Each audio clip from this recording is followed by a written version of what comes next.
എല്ലാവർക്കും എൻ്റെ വിനീതമായ സ്നേഹവന്ദനം. ജ്യോതിർഗമയ എന്ന ഈ ചാനലിലൂടെ എൻ്റെ ജീവിതത്തിലെ ആത്മീയവും ഭൗമികവുമായ ചില തിരിച്ചറിവുകൾ നിങ്ങളുമായി പങ്കുവയ്ക്കാമെന്നാണ് ഞാൻ ആഗ്രഹിക്കുന്നത്. ദൈവനാമത്തിൽപ്പെടുമാറാകട്ടെ. വീണ്ടും ഒരു ചെറിയ ചിന്തയുമായി നിങ്ങളോടൊപ്പം ആയിരിക്കാൻ വലിയ ദൈവം നൽകിയ നല്ല അവസരത്തിനായിട്ട് ഞാൻ കർത്താവിനെ സ്തുതിക്കുന്നു. കഴിഞ്ഞ ദിവസം ഞാൻ വീട്ടിൽ നിന്ന് വെളിയിലോട്ട് പോയപ്പോൾ ഞങ്ങൾ അടുത്തുള്ള ഒരു പാർക്കിങ്ങിൽ എനിക്കറിയാം, അവിടെ ഒരു വീടിൻ്റെ മുമ്പിൽ ഇച്ചിരി ഇടുങ്ങിയ ഒരു സ്ഥലമാണ്. അവിടെ ഇന്റർലോക്കൊക്കെ ഇട്ടിട്ടുണ്ട്. അവിടെ ചില മാസങ്ങളായിട്ട് ഒരു ചെറിയ കാറാണ് അവിടെ പാർക്ക് ചെയ്തുകൊണ്ടിരുന്നത്, ഒരു സലൂൺ ടൈപ്പ് കാറ്. അപ്പോൾ കുറച്ച് സ്പേസ് കൂടെ എക്സ്ട്രാ ഉണ്ട്. പക്ഷേ കഴിഞ്ഞ ദിവസം ഞാൻ അതുവഴി അങ്ങോട്ട് പോയപ്പോൾ ഒരു വലിയൊരു SUV പെട്രോളൂടെ കൊണ്ട് അവിടെ പാർക്ക് ചെയ്തേക്കുന്നത് കണ്ടു. അപ്പം രണ്ട് വണ്ടി അവിടെ സൈഡ് പാർക്കിംഗ് ചെയ്യാനുള്ള സ്ഥലമില്ല. രണ്ടും കൂടി ഇട്ട് കഴിഞ്ഞപ്പോൾ പിന്നെ എടുക്കാൻ ഭയങ്കര പാടാണ്. റിവേഴ്സ് ഫോർവേഡൊക്കെ എടുക്കേണ്ടി വരും. രണ്ട് വണ്ടി ഇടാനുള്ള സ്ഥലമില്ല. അപ്പോൾ ഞാൻ മനസ്സിൽ വിചാരിച്ചു, ഇങ്ങനെയാണെങ്കിൽ ഇവിടെ എന്തെങ്കിലും ആർഗ്യുമെൻറ്റ്സും വഴക്കുമൊക്കെ ഉണ്ടാവാൻ സാധ്യതയുണ്ടല്ലോ എന്ന് ഞാൻ മനസ്സിൽ വിചാരിച്ച് ഞാനിങ്ങനെ പോയി.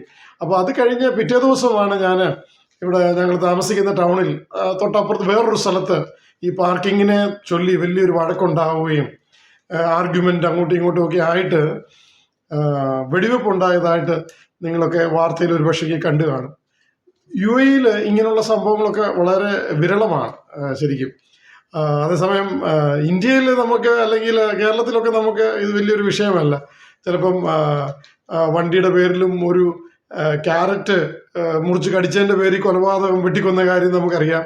അല്ലെങ്കിൽ ഹോൺ അടിച്ചതിൻ്റെ പേരിൽ പത്തനാപുരത്ത് കഴിഞ്ഞ ദിവസം കൊടുവാളെടുത്ത് വെട്ടാൻ വന്ന കാര്യം നമ്മൾ വാർത്തയിൽ എനിക്കൊന്ന് 1-2 വർഷം മുമ്പ് നമ്മൾ കേട്ടിരുന്നു. അതുപോലൊക്കെ പപ്പടത്തിൻ്റെ പേരിൽ ഇവരെ കല്യാണ സദ്യകൾക്കൊക്കെ അടിയും കൊലപാതകവും ഒക്കെ ഉണ്ടാകുന്ന സ്ഥലമാണ്. അതുകൊണ്ട് നമുക്കിതൊരു വലിയ കാര്യമായിട്ട് തോന്നുന്നില്ലെങ്കിലും UAE ഇങ്ങനെയൊക്കെയുള്ള സംഭവങ്ങൾ വളരെ കുറവാണ്. അപ്പോൾ ഇവർ ആർഗ്യുമെൻ്റ് ആയിട്ട് അവർ 2-3 സ്ത്രീകൾ മരിച്ചു. പിന്നെ ഒരാൾ സീരിയസ് ആയിട്ട് കിടക്കുകയുമാണ്. അപ്പോൾ ഇങ്ങനെ ഈ സംഭവങ്ങൾ ഒക്കെ നമ്മുടെ ചുറ്റുപാടും ഉണ്ടാകുമ്പോൾ സാധാരണ UAE ആൾക്കാർ അങ്ങനെ ചെയ്യുമോ എന്നൊക്കെ നമുക്ക് തോന്നിപ്പോകും. പെട്ടെന്ന് തോക്കെടുത്ത് വെടിവെക്കുമോ? പക്ഷേ UAE നാഷണൽസ് അങ്ങനെയുള്ള ഒരു ചിന്തയുള്ളവരോ അങ്ങനെ പെട്ടെന്ന് ദേഷ്യം വന്ന് പ്രവർത്തിക്കുന്നവരൊക്കെ വളരെ കുറവാണ്. ഞാൻ അനേക വർഷങ്ങളായിട്ട് ഈ റോഡുകളിലൊക്കെ വണ്ടി ഓടിച്ച് പാർക്കിങ്ങും ഒക്കെ ആയിട്ടും ഇതുവരെയും എനിക്ക് അങ്ങനെ ഒരു ആർഗ്യുമെന്റോ ഇങ്ങനൊരു വഴക്കിൻ്റെ ഒരു അവസ്ഥ ഉണ്ടായിട്ടില്ല. മറിച്ച് പലപ്പോഴും ഒരു ചെറിയ ചെറിയ തട്ടുമുട്ട ആക്സിഡന്റ് വരെ എൻ്റെ ജീവിതത്തിൽ ഉണ്ടായിട്ടുണ്ട്. 5-6 ആക്സിഡന്റ് ഉണ്ടായിട്ടുണ്ട്. പലപ്പോഴും UAE നാഷണൽസിൻ്റെ വണ്ടികളൊക്കെ തട്ടുകയോ ഒക്കെ ചെയ്തിട്ടുണ്ട്. ആരും വന്നങ്ങനെ വഴക്കോ ബഹളമോ അങ്ങനെ ആർഗ്യുമെൻ്റോ ഒന്നുമില്ല. അതിന് ഉപരിയായിട്ട് സാധാരണ ഇവിടെയൊക്കെ വണ്ടി ഇടിച്ചാൽ ആൾക്കാർ ഇറങ്ങി വന്ന് ആദ്യം ചിരിച്ചുകൊണ്ട് കൈയൊക്കെ കൊടുത്ത് സലാം അലൈക്കും ഒക്കെ പറഞ്ഞിട്ടാണ് അവർ പിന്നെ സംസാരം തുടങ്ങുന്നത്. അപ്പോൾ അങ്ങനെ ഒരു ഇഷ്യൂസ് ഒന്നുമില്ല. കാരണം ഇൻഷുറൻസ് കാര്യങ്ങളൊക്കെ പ്രോപ്പർലി സിസ്റ്റമാറ്റിക്കായിട്ട് വർക്ക് ചെയ്യുന്നുണ്ട്. ആരും വ്യക്തിപരമായിട്ടുള്ള വലിയ നഷ്ടങ്ങൾ ഒന്നുമില്ല. അപ്പോൾ അതുകൊണ്ട് അതിൻ്റെ പേരിൽ വഴക്കുണ്ടാക്കേണ്ടതൊന്നും ആവശ്യമില്ല. പക്ഷേ ഈ സംഭവം ഈ പാർക്കിങ്ങിൻ്റെ പേരിൽ ഒക്കെ വെടിവെപ്പ് ഉണ്ടായത് ശരിക്കും ഒരു UAE നാഷണൽ അല്ല. വാർത്തയിലൊക്കെ അത് പറഞ്ഞിട്ടുണ്ട്. ഒരു യമനി നാഷണാലിറ്റിയാണ് ഇങ്ങനെ ഒരു പ്രൊവോക്കേഷൻ ഉണ്ടായി അങ്ങനെ ചെയ്തത്. അപ്പോൾ അങ്ങനെ നമ്മുടെ ജീവിതത്തിലൊക്കെ പല ഈ പ്രൊവോക്കേഷനൊക്കെ വന്നിങ്ങനെ സംഭവിക്കുന്നത് ഉണ്ടെങ്കിലും ഇവിടെ UAE വളരെ വിരളമാണ്. എനിക്ക് ഓർമ്മയുണ്ട്, പണ്ടൊക്കെ ആദ്യകാലങ്ങളിൽ ഒക്കെ 10-25 വർഷം മുമ്പൊക്കെ ഞാൻ വണ്ടി ഓടിക്കുമ്പോൾ ഈ സിഗ്നൽസും റൗണ്ട് അബൌട്ടും ഇല്ലാത്ത ചില ജംഗ്ഷൻസിലൊക്കെ പണ്ട് ഈ ടൗണിൽ പലയിടത്തും ഉണ്ടായിരുന്നു. അപ്പോൾ അവിടെ എത്തുന്നുണ്ടേ നമ്മൾ നിർത്തും. അപ്പോൾ അപ്പുറത്തുനിന്ന് വരുന്ന ഒരു വണ്ടി വരുമ്പോൾ അവരും നിർത്തും. അവർക്ക് പോകാൻ വേണം, അല്ലെ ആദ്യം വന്നവർക്ക് പോകാം. എന്നാലും പലപ്പോഴും ഞാൻ ശ്രദ്ധിച്ചിട്ടുണ്ട്, നമ്മൾ നിർത്തി മറ്റുള്ളവർക്ക് വേണ്ടി വെയിറ്റ് ചെയ്തു കണ്ടാൽ ചില UAE ലോക്കൽസൊക്കെ അവർ കൈ കാണിക്കും, നീ പോ നമ്മളെ വിട്ടിട്ടേ അവർ പോകത്തുള്ളൂ. കാരണം അവന് പ്രയോറിറ്റി ഉണ്ടേ പോലും നമ്മൾ അവരെ റെസ്പെക്റ്റ് ചെയ്യുന്ന കാണുന്നുണ്ടേ അവർ നമ്മളെ അതിലും റെസ്പെക്റ്റ് ചെയ്യുന്നതായിട്ടുള്ള അനേക അനുഭവങ്ങൾ എൻ്റെ ജീവിതത്തിൽ ഇവിടെ ഉണ്ടായിട്ടുണ്ട്. അപ്പോൾ അത് അങ്ങനെ നമ്മൾ ചെയ്യുന്നുണ്ടേ നമുക്ക് തിരിച്ചും അങ്ങനെയുള്ള ബിഹേവിയർ റോഡിൽ നിന്ന് നമുക്ക് ലഭിക്കും. ഞാൻ ഒരു ഉദാഹരണത്തിന് ഞങ്ങൾ സ്കൂളിൽ രാവിലെ കുട്ടികളെ വിട്ടിട്ട് വരുന്ന സമയത്ത് റിട്ടേൺ വരുമ്പം ഒരു സബ് റോഡിൽ വലിയ ക്യൂ ആണ്. അപ്പോൾ ഈ ഹൈവേയിലോട്ട് കയറാനുള്ള ഒരു ക്യൂ ഉണ്ടപ്പം. അപ്പം ഞങ്ങൾ ക്യൂ നിൽക്കുന്ന സബ്വേ ഈ പിന്നെ സബ് റോഡിൽ തന്നെ മറ്റുള്ള സബ് റോഡിൽ നിന്ന് ആൾക്കാർ വരും. കാരണം ഈ സബ് റോഡിൽ കയറിയിട്ട് വേണം സ്കൂളിലോട്ട് മറ്റുള്ള കുഞ്ഞുങ്ങളെ കൊണ്ടുവിടാൻ. അപ്പം ലേറ്റായിട്ട് വരുന്ന രക്ഷിതാക്കളൊക്കെ ഇങ്ങനെ പെട്ടെന്ന് ടെൻഷൻ അടിച്ച് വരുക. പക്ഷേ ഈ റോഡിൽ വലിയ ക്യൂ ആയതുകൊണ്ട്, റിട്ടേൺ പോകുന്ന വണ്ടിയുടെ ക്യൂ ആയതുകൊണ്ട് ഇവർക്ക് കയറാൻ പറ്റത്തില്ല. അപ്പോൾ പലപ്പോഴും ഞാൻ ഇങ്ങനെ പർപ്പസ്ഫുള്ളി നിർത്തി കൊടുക്കും ആൾക്കാർക്ക് കയറാൻ വേണ്ടി, കാരണം സ്പേസ് ഇട്ട് കൊടുക്കും. എന്നാലും അവർ ഓൾറെഡി ലേറ്റാണ്, കുഞ്ഞുങ്ങളെ വിടാൻ ലേറ്റാണ്.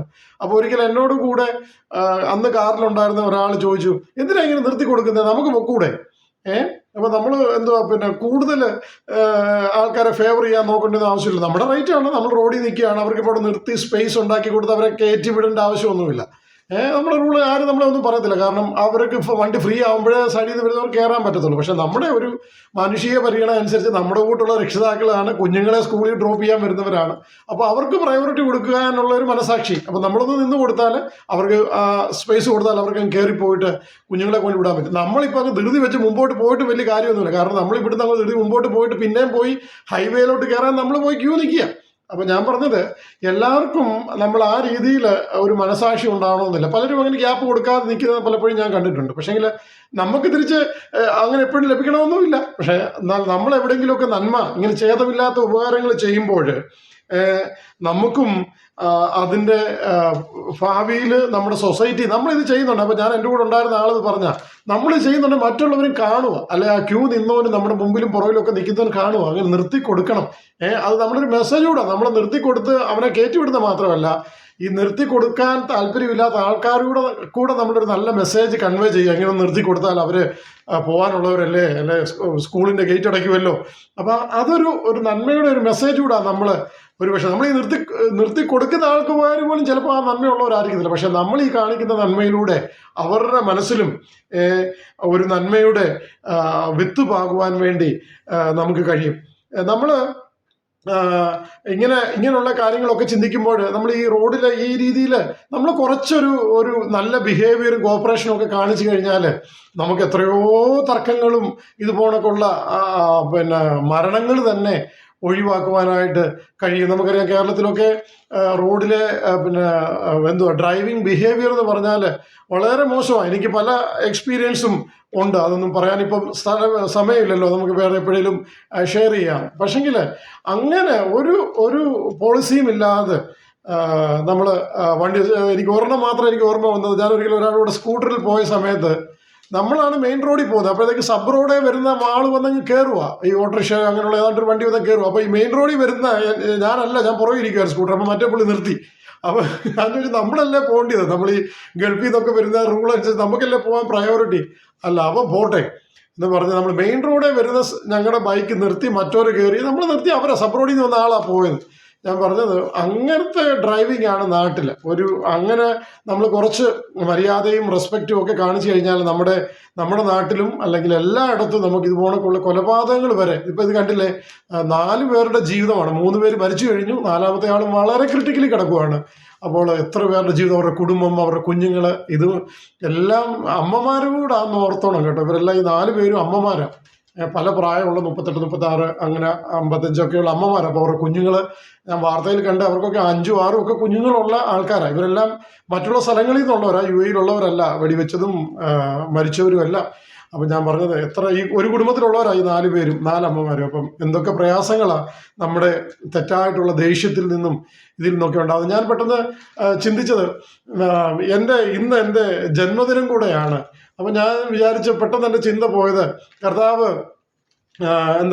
യോഹന്നാന്റെ സുവിശേഷം 3-ാം അധ്യായത്തിൽ ഇങ്ങനെ പറയുന്നുണ്ടല്ലോ, നിങ്ങൾ വീണ്ടും ജനിക്കണം. 3-ാം അധ്യായത്തിന്റെ 3-ാം വാക്യം. യേശു അവനോട്, ആമേൻ ആമേൻ ഞാൻ നിങ്ങളോട് പറയുന്നു, പുതുതായി ജനിച്ചില്ല എങ്കിൽ ദൈവരാജ്യം കാണുവാൻ ആർക്കും കഴിയുകയില്ല. അപ്പോൾ നമ്മൾ അങ്ങനെ എൻ്റെ ബർത്ത്ഡേ കൂടെ ബന്ധപ്പെട്ട് വന്നപ്പോൾ ഈ ചിന്തയാണ് എന്നെ ചിന്തിപ്പിച്ചത്. കാരണം നമ്മൾ ഇങ്ങനെയുള്ള നമ്മുടെ ഈ സ്വഭാവം, നമ്മൾ ജനിച്ചപ്പോഴുള്ള ഒരു സ്വഭാവം, അതാണ് നമ്മൾ എപ്പോഴും കാണിച്ചുകൊണ്ടിരിക്കുന്നത്. അവിടെയാണ് ഇതിൻ്റെ പ്രസക്തി. നിങ്ങൾ പുതുതായിട്ട് ജനിക്കണം. നമ്മൾ ഈ പുതുതായിട്ട് ജനിക്കണം എന്ന് പറയുന്നുണ്ട്. നമുക്കറിയാം, ഇന്ന് അനേക പ്രൊട്ടസ്റ്റന്റ് ചർച്ചുകളുണ്ട്. പ്രൊട്ടസ്റ്റന്റ് ചർച്ചുകളുടെ ഒക്കെ ഏറ്റവും അടിസ്ഥാനപരമായിട്ട് അവർ പറയുന്ന ഒരു ഡോക്ട്രിനാണ്, you should be born again Christians. എന്നാൽ പലപ്പോഴും നമ്മൾ കാണും, ഇന്ന് billions of born again Christians ഉണ്ട്. എന്നാൽ പലപ്പോഴും നമ്മൾ ചിന്തിച്ചു പോകാറുണ്ട്, ഇന്ന് മറ്റുള്ള എപ്പിസ്കോപ്പൽ ചർച്ചുകളിലുള്ളവരെക്കാൾ ഈ ബോണഗെയിൻ ക്രിസ്ത്യൻസിന്റെ ജീവിതത്തിൽ എന്താണ് വ്യത്യാസം എന്ന് പലപ്പോഴും നമുക്ക് ചിന്തിച്ചു പോകാറുണ്ട്. അപ്പോൾ ഈ ബോണഗെയിൻ എന്ന് പറഞ്ഞ ആ പ്രക്രിയ നമ്മുടെ ജീവിതത്തിൽ പലപ്പോഴും അത് ആത്മീയമായിട്ട് നടന്നിട്ടില്ലയോ, അല്ലെങ്കിൽ കുറച്ച് ലിറ്ററൽ സെൻസിൽ അക്ഷരീയമായിട്ടോ അല്ലെങ്കിൽ ചില പ്രവൃത്തിയുടെ രീതിയിൽ മാത്രമേ നടന്നിട്ടുള്ളൂ എന്ന് പലപ്പോഴും നമ്മൾ സംശയിച്ചു പോയിട്ടുണ്ട്. ഇവിടെ കർത്താവ് താഴോട്ട് നിക്കോദിമോസിനോട് പറയുന്ന വാക്കാണ് 5-ാം വാക്യം 3:5. അതിന് യേശു, ആമേൻ ആമേൻ ഞാൻ നിങ്ങളോട് പറയുന്നു, വെള്ളത്താലും ആത്മാവിനാലും ജനിച്ചില്ല എങ്കിൽ ദൈവരാജ്യത്തിൽ കടപ്പാൻ ആർക്കും കഴിയുകയില്ല. വെള്ളത്താലും ആത്മാവിനാലും ജനിക്കണം. ഇവിടെ 2 കാര്യം വളരെ വ്യക്തമായിട്ട്, വെള്ളത്താലും ജനിക്കണം, ആത്മാവിനാലും ജനിക്കണം. Okay, by the word of God, അങ്ങനെ ആ രീതിയിലും ആൾക്കാർ ഇന്റർപ്രറ്റ് ചെയ്യുന്നുണ്ട്. ഓക്കെ, വചനത്താലും ഹോളി സ്പിരിറ്റിന്റെ നേച്ചറിലാലും നമ്മൾ വീണ്ടും ജനിക്കേണ്ടതായിട്ട് ഇരിക്കുന്നു. 6-ാം വാക്യത്തിൽ പറയുന്നു, ജഡത്താൽ ജനിച്ചത് ജഡമാകുന്നു, ആത്മാവിനാൽ ജനിച്ചത് ആത്മാവാകുന്നു. അതാണ് അതിലൊരു കീ വേഴ്സ് ആണ്. അത് നമ്മൾ ആത്മാവിനാൽ ജനിക്കണം എന്ന് പറയുന്നുണ്ടേ നമ്മൾ വിചാരിക്കുന്നത് എന്തോ ആത്മാവിനാൽ ജനിക്കുന്നത്. നിക്കോദിമോസ് അവിടെ തന്നെ ചോദിക്കുന്നുണ്ടല്ലോ, ഞാനിനി അമ്മയുടെ ഉദരത്തിൽ കയറി വീണ്ടും ജനിക്കാൻ പറ്റുമോ? അപ്പോൾ അവിടെയാണ് കർത്താവ് പറയുന്നത്, U should be bone in spirit, you should born in word and in spirit. Okay, ഞാൻ ഈ വേർഡ് എന്ന് പറയുമ്പോൾ ഞങ്ങളിപ്പോൾ Bible study, Malayalam Bible study Saturday ഉള്ളതിൽ ചിന്തിച്ചുകൊണ്ടിരിക്കുന്ന വചനഭാവം കൂടെ ആയത്. അപ്പോൾ വചനത്താൽ നമ്മൾ വീണ്ടും ജനിക്കണം. അപ്പോൾ ഡീറ്റെയിൽ ആയിട്ട് ബൈബിൾ സ്റ്റഡി, ഞങ്ങൾ ഗ്രൂപ്പ് ബൈബിൾ സ്റ്റഡി നടത്തുമ്പോൾ നമുക്കത് വളരെ മനസ്സിലാവുന്നുണ്ട് വചനത്തിന്റെ ഇമ്പോർട്ടൻസ് നമ്മുടെ ഓരോരുത്തരുടെയും ജീവിതം. ഞങ്ങൾ ചിലപ്പോൾ 10 വാക്യമൊക്കെ 2-3 ആഴ്ച അതേ വാക്യങ്ങൾ തന്നെ ചിന്തിക്കാറുണ്ട്. പല ആൾക്കാരാണ് അതിനെ ചിന്തകളൊക്കെ പറയുന്നത്. നിങ്ങൾക്ക് സമയമുണ്ടെങ്കിൽ ജോയിൻ ചെയ്യാം. ഓക്കെ, അങ്ങനെ അന്നേരമാണ് ഈ ദൈവവചനത്തിന്റെ ഇമ്പോർട്ടൻസ് എത്രയോ ഉണ്ടെന്നുള്ളത്, അതിന്റെ ബ്യൂട്ടി, അതിന്റെ ഡെപ്ത് ഒക്കെ നമുക്ക് മനസ്സിലാകും. അപ്പോഴും നമ്മൾ മനസ്സിലാകും വചനത്താൽ ജനിക്കുക എന്നുള്ളത്. കാരണം നമ്മൾ പുതിയ നിയമം പഠിക്കുമ്പോൾ ഉണ്ടല്ലോ, നമ്മുടെ ജീവിതത്തിൽ അത് പ്രാവർത്തികമാക്കാൻ കഴിയുമെങ്കിൽ വലിയ വ്യത്യാസം നമ്മുടെ ജീവിതത്തിൽ വരും. നമ്മുടെ അതാ വചനത്താൽ ജനിക്കുക എന്ന് പറയുന്നത്. അടുത്തായിട്ട് പറയുന്നത് എന്താണ്? നിങ്ങൾ ആത്മാവിൽ ജനിക്കണം.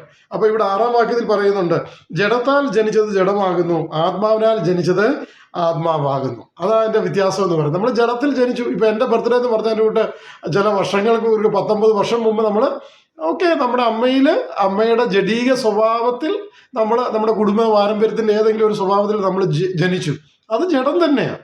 അതുകൊണ്ടാണ് നമ്മൾ ഈ സ്വഭാവങ്ങളെല്ലാം നമുക്ക് ഉള്ളത്. നമ്മുടെ പാരമ്പര്യ സ്വഭാവങ്ങൾ, പിതാക്കന്മാരുടെയും മാതാവിന്റെ ഒക്കെ സ്വഭാവം, നമ്മൾ അത് മരിക്കുന്നിടം വരെ നമ്മുടെ കൂടെ ഉള്ളത് നമ്മൾ ഈ ജഡത്തിലാണ് ജനിച്ചേക്കുന്നത്. നിങ്ങൾക്ക് അത് മനസ്സിലായി കാണുമെന്ന് ഞാൻ വിചാരിക്കുന്നു. നമ്മുടെ ജഡീക സ്വഭാവം നമ്മൾ മരിക്കുന്നിടം വരെ നമ്മളിങ്ങനെ ചുമന്നുകൊണ്ട് അതിൽ ജീവിക്കുന്നത് നമ്മൾ ജഡത്തിൽ ജനിച്ചിരിക്കുന്നത് കൊണ്ടാണ്. പക്ഷേങ്കിൽ കർത്താവ് ഇവിടെ പറയുന്നത്, നിങ്ങൾ ആത്മാവിൽ ജനിച്ചാൽ അങ്ങനെയുള്ളവര് ആത്മാവാകുന്നു. മനസ്സിലായോ? അപ്പം നമുക്ക് ആദ്യം പറഞ്ഞ ജഡത്തിന്റെ ജനറ്റിക് നേച്ചർ, നമുക്ക് ബില്യൺസ് ഓഫ് ജീൻസ് ഉണ്ട് നമ്മുടെ ശരീരത്തിൽ.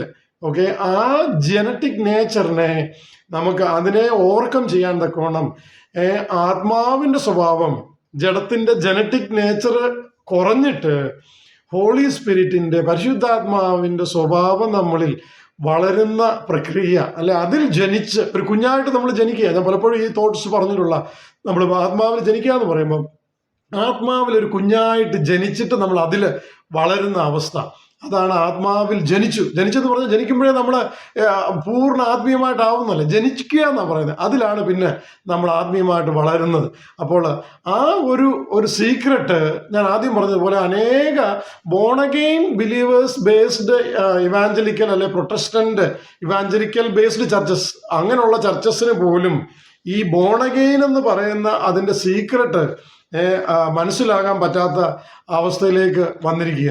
അതുകൊണ്ട് നമ്മൾ ആയിരിക്കും മറ്റുള്ള അനേകരിൽ നിന്നൊക്കെ സഭകളൊക്കെ വിട്ട് ഒത്തിരി പേരൊക്കെ വേറെ സഭകൾ, ഈ പുതിയ സഭകളിൽ ന്യൂ ജനറേഷൻ ചർച്ച് അല്ലെങ്കിൽ ഇങ്ങനെയുള്ള ബോൺ അഗെയിൻ പ്രീച്ച് ചെയ്യുന്ന ചർച്ചുകളിലൊക്കെ പോയി. പക്ഷെ വലിയ വ്യത്യാസമൊന്നും കാണുന്നില്ല. മനസ്സിലായോ അവരുടെ ജീവിതത്തിൽ? കാരണം എന്താ? ഇവര് ഈ what is real born again, bone in spirit എന്നുള്ളത് ഉൾക്കൊള്ളുവാന്, പഠിപ്പിക്കുവാന്, പ്രാവർത്തികമാക്കുവാന്, തലമുറകൾക്ക് പറഞ്ഞു കൊടുക്കാന് പരാജയപ്പെട്ടു എന്നുള്ളതിന് യാതൊരു സംശയവുമില്ല. അതുകൊണ്ടാണ് ഈ ബോൺ അഗെയിൻ ചർച്ചസിലുള്ള ആൾക്കാരിലും ഒരു ആത്മീയ സ്വഭാവം കാണാത്തത്. കാരണം ആത്മാവിൽ ജനിച്ചവൻ ആത്മാവാണ്, അവന് ആ ഹോളി സ്പിരിറ്റിന്റെ ജനറ്റിക് നേച്ചർ ഉണ്ടാവും. മറ്റൊരു ജഡത്തിൽ ഉള്ളവന് ജഡത്തിന്റെ ജനറ്റിക് നേച്ചർ ഉള്ളത് പോണക്ക്, if you are born in spirit you will have the genetic nature of holy spirit. അത് നമുക്ക് ഉണ്ടാവണം. അതിൽ വെള്ളത്തിലും വചനത്തിലും, നമ്മൾ വചനത്തിലും വളരുമ്പോൾ ആത്മാവിൻ്റെ ഇതിലും വളരുന്നുണ്ട്, you will get that nature. നമ്മൾ റോമാലേഖനം 8-ാം അധ്യായവും 6-ാം അധ്യായവും ഒക്കെ ഇതിൻ്റെ വളരെ മനോഹരമായിട്ട് കാര്യങ്ങൾ പറയുന്ന അധ്യായങ്ങളാണല്ലോ. 8-ന്റെ 4-ാം വാക്യം, 1 മുതൽ തന്നെ അനേക വാക്യങ്ങൾ ഉണ്ട്. 4-ാം വാക്യത്തിൽ എന്താ പറയുന്നത്?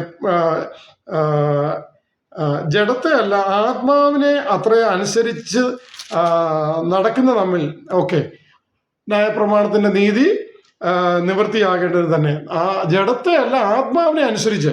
അപ്പൊ ഞാൻ പറയുന്നത് എല്ലാവരും ചോദിക്കും, ഈ ആത്മാവിൽ ജനിച്ചിട്ട് എന്താ?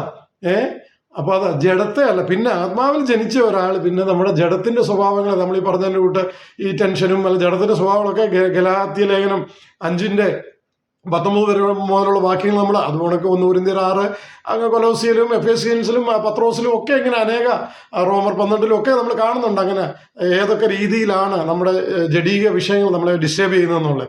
അപ്പോൾ അതിൽ നിന്നൊക്കെ അതിജീവിക്കുവാൻ, അല്ലെ അങ്ങനെയുള്ള സാഹചര്യങ്ങളിൽ നിന്നൊക്കെ അതിജീവിക്കുവാൻ ഇവിടെ വളരെ ക്ലിയർ ആയിട്ട് പറഞ്ഞു. നമ്മൾ അങ്ങനെ ആത്മാവിൽ ജനിച്ചവരാണെങ്കിൽ, വചനത്തിൽ നടക്കണമെന്ന് ആഗ്രഹിക്കുന്നവരാണെങ്കിൽ ദേവിൽ ആത്മാവിനെ അത്രേ അനുസരിച്ച് നടക്കും. ഇത് ഇംഗ്ലീഷ് വേർഷനിലും തമിഴ് വേർഷനിലും ഒക്കെ 8-ന്റെ 1-ാം വാക്യത്തിൽ തന്നെ പറയുന്നുണ്ട്, you should walk in spirit.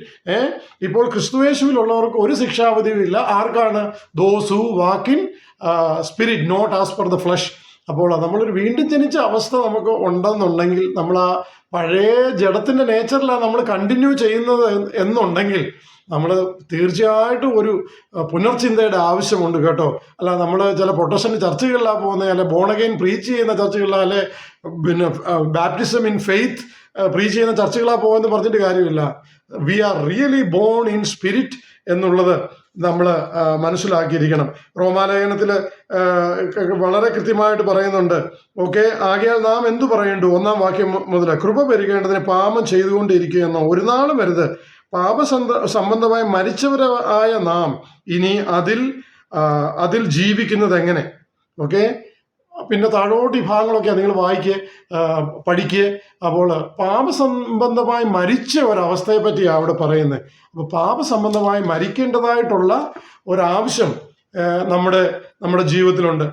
അത് നമുക്ക് മനസ്സിലാക്കി മുമ്പോട്ട് പോകാൻ തക്കവണ്ണം നമുക്ക് കഴിയണം. ഗലാത്യ ലേഖനം 5-ന്റെ 16-ാം വാക്യത്തിൽ ഒരു ബ്യൂട്ടിഫുൾ എക്സ്പ്ലനേഷൻ ഉണ്ട്. ആത്മാവിനെ അനുസരിച്ച് നടപ്പിൻ, എന്നാൽ നിങ്ങൾ ജഡത്തിന്റെ മോഹം നിവർത്തിക്കില്ല എന്ന് ഞാൻ പറയുന്നു. ജഡാഭിലാഷം ആത്മാവിനും ആത്മാഭിലാഷം ജഡത്തിനും വിരോധമായിരിക്കുന്നു. നിങ്ങൾ ആത്മാവിനെ അനുസരിച്ച് നടപ്പിൻ, എന്നാൽ നിങ്ങൾ ജഡത്തിന്റെ മോഹം നിവർത്തിക്കുകയില്ല. അപ്പൊ നമ്മൾ ഈ പറഞ്ഞിട്ട് ഈ വിധത്തിലുള്ള പ്രോബ്ലംസും പ്രയാസങ്ങളും ഈ ജഡീക സ്വഭാവങ്ങളും ഒക്കെ ഞാൻ അതിനെയും ദീർഘിപ്പിച്ച് പറയാൻ ആഗ്രഹിക്കുന്നില്ല.